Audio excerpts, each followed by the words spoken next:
la empresa puede terminar de hacer sus entregas comprometidas, puede controlar bien sus cadenas de frío, en fin, puede hacer no perder contratos, dado que va a tener que parar su negocio. Incluso puede prepararse con eventualmente subcontratos para que realmente poder cumplir con sus compromisos. Por eso que nos preocupa cuando se habla del reemplazo en huelga, porque se detienen los procesos productivos y eso es grave para la empresa, eso hay que decirlo así. Además de eso, estamos proponiendo una alternativa que permita a la empresa seguir funcionando. A juicio de ustedes, ¿cuál ha sido la percepción? Porque dentro del Congreso hay visiones bastante opuestas, ¿no es cierto?, con respecto a esta agenda laboral más que reforma laboral. Y, por ejemplo, vemos, ¿no es cierto?, como parlamentarios de la nueva mayoría hablan de 3 elementos fundamentales que ellos no moverían ni un ápice de esta reforma, no estarían dispuestos a negociar, como es uno de ellos el que tú tocaste, que tiene que ver con el fin de reemplazo huelga, también con la titularidad sindical y también con la administración de beneficios. Sí, bueno, el segundo punto es el traspaso de beneficios. Ahí también a nosotros nos preocupa que una vez negociado no sea el dueño de la empresa, porque al final es su patrimonio el que está entregándole a los trabajadores, no lo pueda trasladar a aquellos empleados que no están dentro del sindicato. Nosotros hemos planteado que hoy día existe esa posibilidad de trabajador no sindicalizado, bueno, que tenga la opción también de tener ese beneficio si el empleador así lo estima conveniente. Pero también ahí estamos haciendo una propuesta. Estamos haciendo una propuesta en términos que sea una extensión universal de beneficios. Vale decir, lo que se acuerda con el sindicato automáticamente se le traslade al resto de los empleados no sindicalizados. Con esto, ¿qué logramos? Una mayor igualdad dentro de los trabajadores, porque parte, obviamente uno no tiene por qué estar sindicalizado. Exactamente. Primero, mantenemos la libertad del trabajador que no quiere estar dentro de un sindicato. Segundo, si él quiere adscribirse a la negociación del sindicato, va a tener que pagar la cuota al sindicato sin tener que pertenecer. Y lo otro que es más importante desde el punto de vista del empleador. El empleador va a tener claramente cuál es su universo cuando él ponga en la mesa los parámetros de la negociación. Entonces sabe que al final va a ser no solamente el sindicato, sino que va a ser toda la empresa. Esa es una propuesta que hicimos, que la encontramos novedosa y que nos permite cautelar primero la libertad del trabajador, que tiene que decir no quiero estar sindicalizado, y por otro, de que sea el empleador tenga claridad respecto de cómo le va a afectar esta negociación que está trabajando. Partimos al revés un poco, Ricardo. Me gustaría que le explicáramos a quienes nos están escuchando, porque tanto se habla de la reforma y a veces la gente se confunde. Yo creo que es importante hablar sobre los temas macro de lo que cambia esta reforma laboral. Hablamos de uno que tiene que ver que antes no se podía hacer un reemplazo de los trabajadores en huelga. También el tema de darle mayor poder a los sindicatos. Ayúdame con ese las ideas fuerzas de esta agenda. A ver, el enfoque está fundamentalmente en función de que sean los trabajadores y los sindicatos que tengan un mayor poder para que, de acuerdo a lo que las autoridades han planteado, igualar una cancha.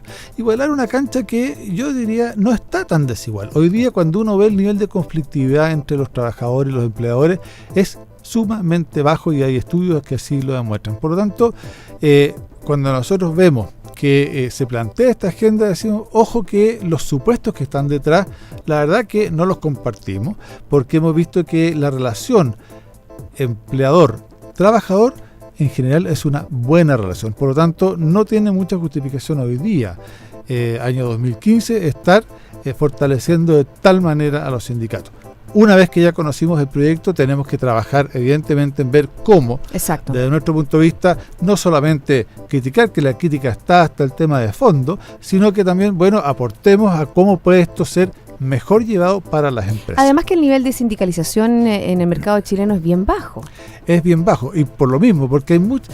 A ver, si uno conoce desde adentro de las empresas, y bueno, uno tiene empresas, uno la relación que tiene con los trabajadores normalmente es una relación muy fluida. ¿Hay problemas? Sí hay problemas, pero el gran porcentaje de la gente tiene una relación fluida con su empleador. Por lo tanto, vemos que este fortalecimiento no tiene mucho sentido hoy día. Sabemos que es una aspiración de la CUT, ¿no es cierto?, del mundo del trabajo desde hace muchos años, pero yo creo que esa aspiración de hace tantos años quedó en esos años. Hoy día estamos en el año 2015, tenemos que ver sistemas más modernos de relación entre los empleadores y los trabajadores, tenemos que avanzar en capacitación, tenemos que avanzar en certificación de competencias.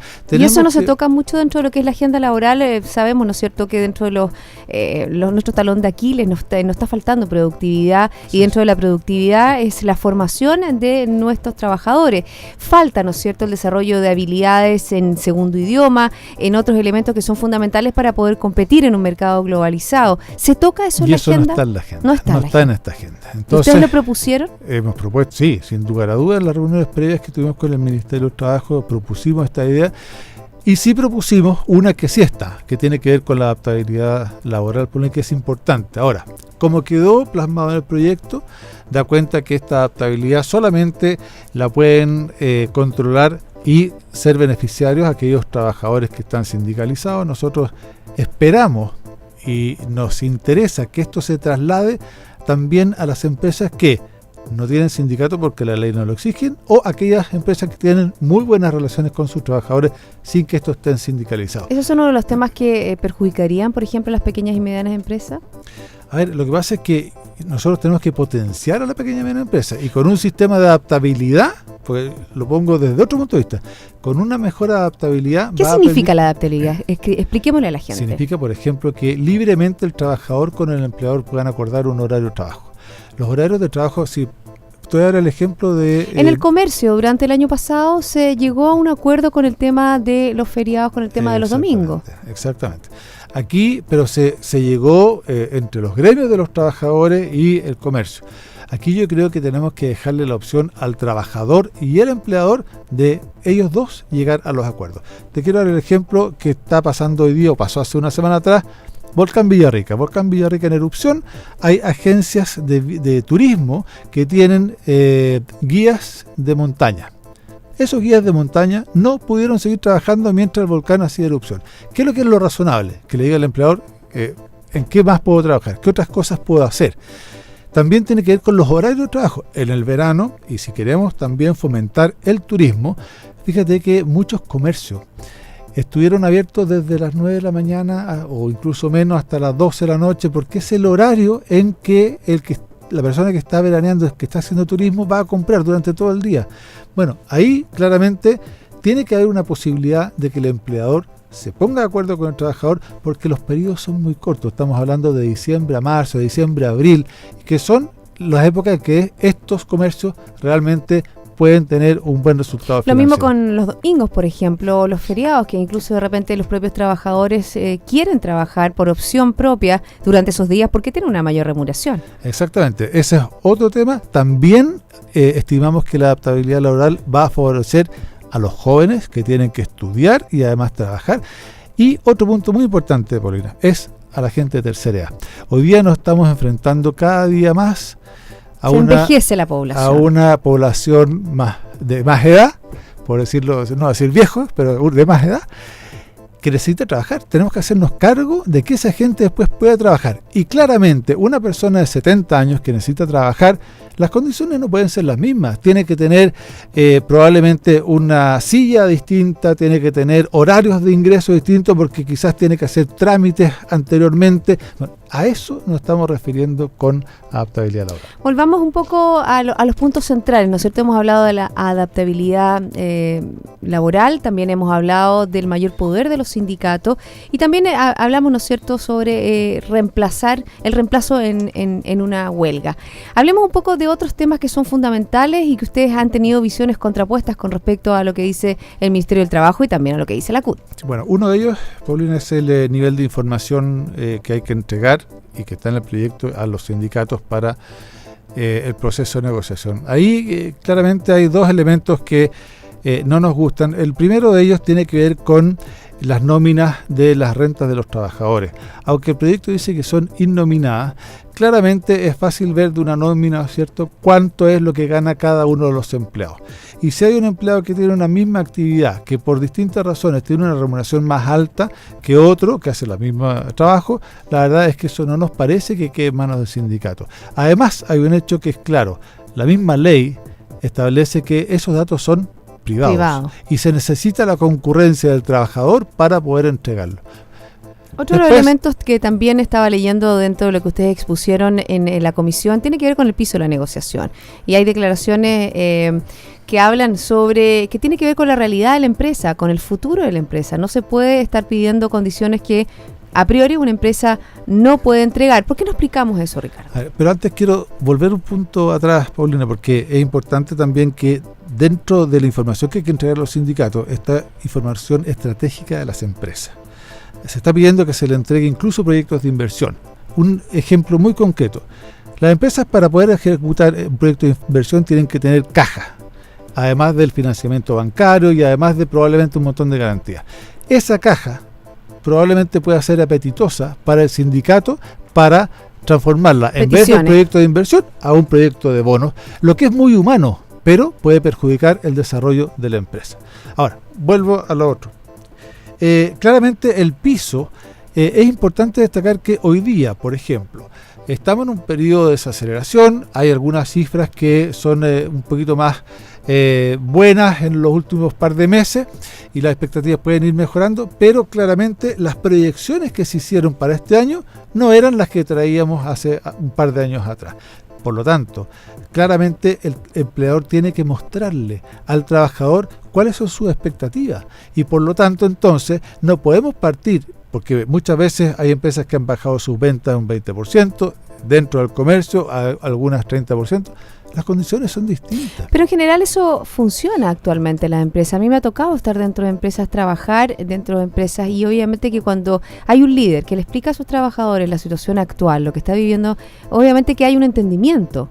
Por eso que es tan importante tener, ¿no es cierto?, buenas relaciones, buenos líderes sindicales. Yo creo que eso es fundamental dentro de una empresa. De acuerdo, pero cuando tú pones que el mínimo es por ley, el anterior, la negociación anterior, estás contra justamente lo que me estás planteando de esta sana relación que hay entre el empleador y el trabajador.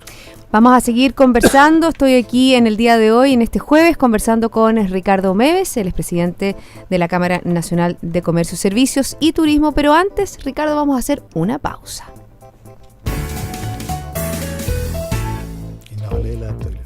En sus decisiones financieras, BCI Corporate and Investment Banking está junto a usted con un modelo de atención integral único que aporta valor y una ejecución distintiva. Sentémonos a conversar. Ya volvemos con más Mirada Financiera.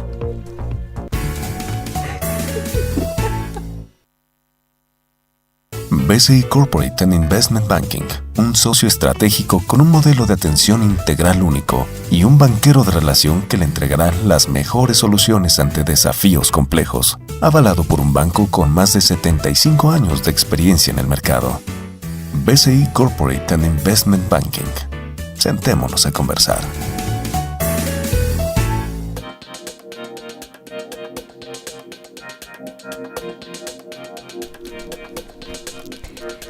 Dos de la tarde con 18 minutos. Estamos aquí en Mirada Financiera conversando con Ricardo Meves, presidente de la Cámara Nacional de Comercio, Servicios y Turismo. Ricardo, yo creo que vamos a seguir en el tema de la adaptabilidad que tiene que ver con el turismo. Es tan importante, una actividad que está fluyendo de una manera indispensable, fundamental. Tenemos la naturaleza para hacer, ¿no es cierto?, de una potente industria del turismo. ¿Cómo funciona eso? ¿Cómo se le pueden dar mayores herramientas para ser más competitivos a nivel global? Bueno, claramente parte del turismo está todo lo que es la hotelería y los restaurantes. Cuando vemos que en el sur de Chile, Argentina y ha fomentado la Patagonia, compite con nosotros dándole una serie de servicios a los turistas que justamente tienen que ver con los horarios de atención. Ahí también tiene efecto la adaptabilidad laboral. Los restaurantes necesariamente pueden tener horarios parcelados para la atención y mantener siempre abierto para que los turistas puedan también acceder a almorzar, a tomar desayuno. La tercera edad, Paulina, la tercera se levanta muy temprano y resulta que los restaurantes que por el horario que tienen parten con almuerzo y comida, no están dando el servicio de desayuno, por ejemplo, a este grupo de gente que lo requiere. Eso es un replanteamiento de todo lo que significa la industria con las nuevas necesidades que está revelando la sociedad chilena. ¿Cuáles son dentro de los temas que estamos para terminar todo lo que es esta estructura de la agenda laboral? Una agenda que, por cierto, iba a comenzar a ya votarse la próxima semana, a partir del 17, pero ahí estaba el diputado Melero intentando que se lograra, ¿no es cierto?, llegar hasta el 31 de marzo, porque no es un proyecto que tiene urgencia, pero hay bastante premura dentro de lo que son los parlamentarios. ¿Tendrá que ver un poco con la presidenta quiere tenerlo más o menos definido y listo antes del 21 de mayo? Puede ser, pero yo creo que darle una excesiva rapidez a proyectos de tanta envergadura como es este no es sano, porque también no estamos mirando, Paulina, lo que está pasando hoy día en Europa, en Italia, en España, en Francia, un país de corte absolutamente socialista, viene dando vuelta y, por ejemplo, hoy día abre el comercio los domingos, hay mecanismos que están volviendo atrás, ¿eh? Y nosotros estamos yendo justamente a rigidizar más la relación entre el trabajador y el empleador. Bueno, rigidez que también se ha visto, ¿no es cierto?, en otros temas que están marcando la coyuntura, porque te voy a cambiar de tema. Vamos a hablar sobre qué está pasando con el tema específico de los estacionamientos, que hay declaraciones. Voy a citar declaraciones suyas con respecto a eso. Dices que es expropiatorio el proyecto sobre cobro de los estacionamientos en centros comerciales, hospitales y clínicas. Fuerte palabra, expropiatorio. Expropiatorio, y las mantengo claramente. Aquí hay estos espacios, son de propiedad privada, y cuando viene el Estado y establece mediante una ley el hecho de que no se pueda cobrar, no se puede al final hacer uso de mi propiedad privada, eso lo consideramos una expropiación. Podremos conversar que se norme perfectamente bien de los tramos, que se cobre por el real tiempo utilizado, no hay ningún problema. Y también por los precios, porque obviamente que yo he visto mucha diferencia de precio entre un estacionamiento y otro. Se puede conversar de los precios, de todo yo creo que se puede conversar, pero a mí me interesa aquí destacar el tema central. Si nosotros hoy día vulneramos este derecho que es de la propiedad y que yo pueda usufructuar de mi propiedad, después yo puedo tener 3 o 4 departamentos, ¿ah?, y que quiero arrendar y no lo puedo hacer, o tengo que tener el primer mes gratis. Entramos en una lógica, Paulina, tremendamente complicada y que de leer no la conocía desde 40 años atrás. Es bien complejo eso, sobre todo por lo que implica, ¿no es cierto?, mantener las reglas fijas y mantener las reglas de mercado. Te lo digo por también otro tema que tiene que ver con la coyuntura, que afecta a una minera, que tiene que ver con la minera Pelambres, ¿no es cierto?, y esta decisión judicial de demoler un tranque que ya estaba listo, y que yo sé hay declaraciones también de los distintos gremios sobre la importancia de que no se cambien las reglas del juego. Era una empresa que había tenido todas las normas ambientales y de un minuto a otro que cambien las reglas del juego, eso no da ninguna estabilidad, no da ninguna certeza a los inversionistas, y nuevamente un tema que estamos nosotros tan complicados con respecto a la baja en la inversión extranjera, eso le pone un manto de duda. Por supuesto, y en el tema que me planteaste de los estacionamientos pasa exactamente igual. Aquí hay una ley que permite invertir, que permite desarrollar una actividad económica, y hoy día estando, como está planteando el proyecto, con 2 horas libres, la verdad es que probablemente no sustente ningún proyecto. Pero podemos hablar de si se financia o no se financia, del cobro o no cobro. Lo central es lo que se está haciendo hoy día respecto a la propiedad privada, y eso la verdad es que incluso constitucionalmente no procede. Y ¿se puede declarar inconstitucional?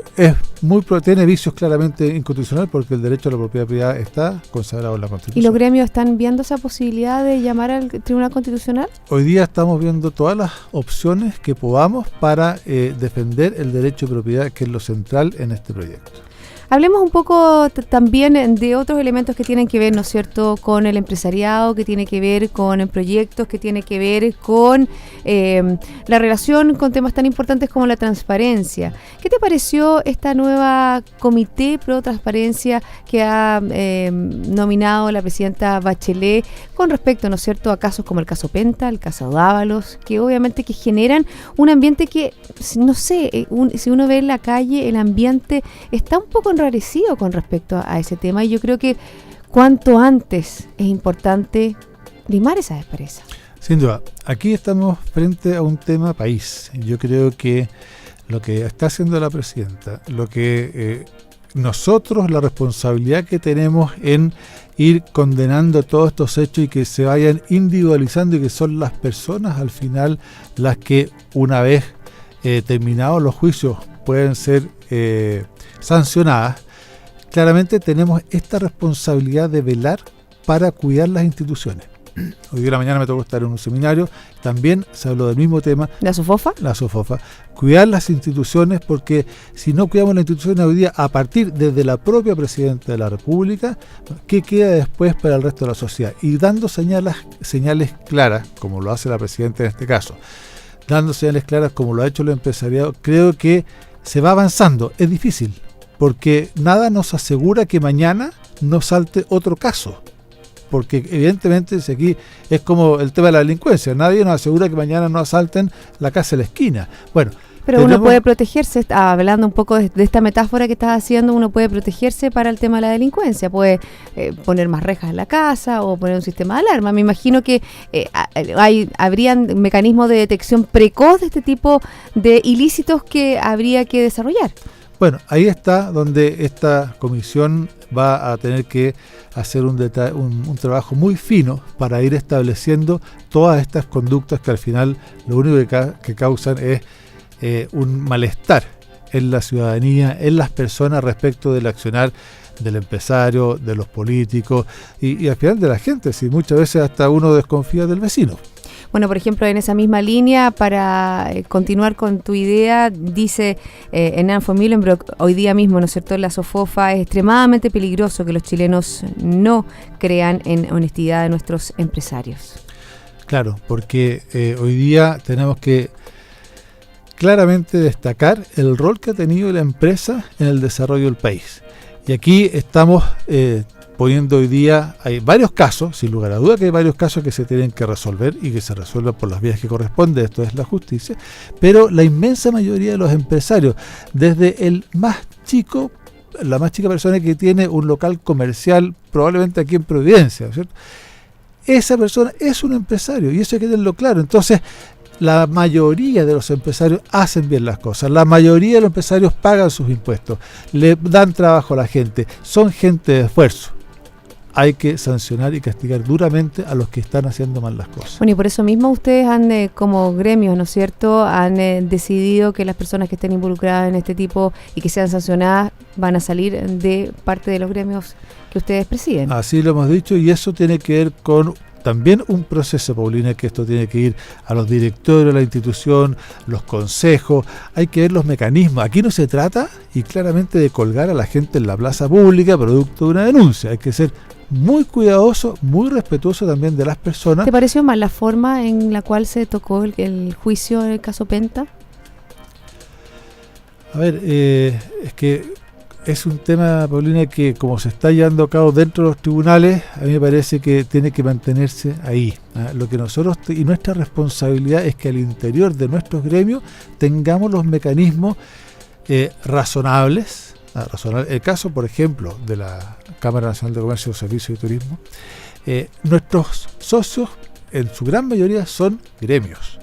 Por lo tanto, nosotros podemos recomendar. Y el gremio socio tendrá que ejercer las acciones correspondientes a sus socios. Por lo tanto, aquí no podemos decir hoy día o mañana esto se soluciona, no va a ser así, es un proceso y tiene que ser un proceso delicado porque lo que no podemos hacer es, como te digo, colgar a la gente en la plaza pública producto de una denuncia. Hablemos, nos quedan escasos minutos y me gustaría hablar de un ingrediente que no se mide en las estadísticas, que no mide en las encuestas, pero que es fundamental para el desarrollo económico de un país, que es la confianza. Ricardo, ¿cómo ven ustedes la confianza? ¿Cómo está el empresariado? ¿Cómo se sienten? A ver, claramente hoy día hay un nivel de desconfianza hacia el empresariado que nos presenta un tremendo desafío para poder revertir. Pero a partir de eso, insisto en lo planteado anteriormente, aquí cuando uno tiene confianza en quien tiene un comercio aquí en la calle de Providencia, una esquina o lo más un kiosco de diario, esa persona que es un empresario, tiene un emprendimiento, uno tiene confianza en él. Lo que pasa es que tenemos que entender y pensar que que miremos el vaso de agua medio lleno, en términos de que la mayoría de los empresarios están haciendo bien las cosas. Pero mi pregunta es más amplia. Mi pregunta tiene que ver con la institucionalidad. Mi pregunta tiene que ver con el desarrollo de nuevos proyectos. Mi pregunta tiene que ver con la posibilidad de mayor inversión en nuestro país. Porque se vislumbra, ¿no es cierto?, que hay personas que están dejando proyectos en carpeta, que han dejado de pensar, ¿no es cierto?, en desarrollar nuevos. Lo veíamos el año pasado por la reforma tributaria, que están pensando e incluso ir a otro país a desarrollar su tema productivo, algo que no es bueno para nosotros. Bueno, ahí la confianza la tenemos que generar como país, desde el gobierno, que tiene que dar señales muy claras. Hoy día creo que el ministro de Hacienda dio señales bastante claras en ese sentido de fomentar la inversión. Pero nos encontramos, por ejemplo, con la reforma laboral. Y la reforma laboral, cuando vemos que en otros países va en sentido contrario, no es una buena señal. Nos enfrentamos con el tema de los estacionamientos, que se va, tal como está planteado el proyecto, claramente va contra la propiedad privada. Ahí es donde todos, y eso es lo importante, como país, como nación, tenemos que dar la confianza para atraer inversión, para creernos entre nosotros y para lograr ser realmente un país desarrollado. Un trabajo que requiere de mucho esfuerzo por todos los lados. Hemos hecho un poco un resumen, ¿no es cierto?, partiendo de la reforma laboral a los temas que están marcando la pauta y la agenda dentro de nuestra coyuntura económica nacional. Ricardo Meves, presidente de la Cámara Nacional de Comercio, Servicios y Turismo, ahora ya no se me olvida. Muchas gracias por haberme acompañado en este programa especial aquí en Mirada Financiera. Gracias por un agrado. A todos ustedes, sigan en compañía de Radio Infinita. Nos reencontramos mañana a las 2. Hasta entonces.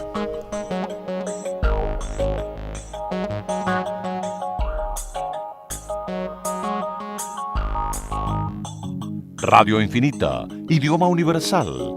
Con el auspicio de BCI Corporate and Investment Banking presentaron Mirada Financiera, el análisis de los principales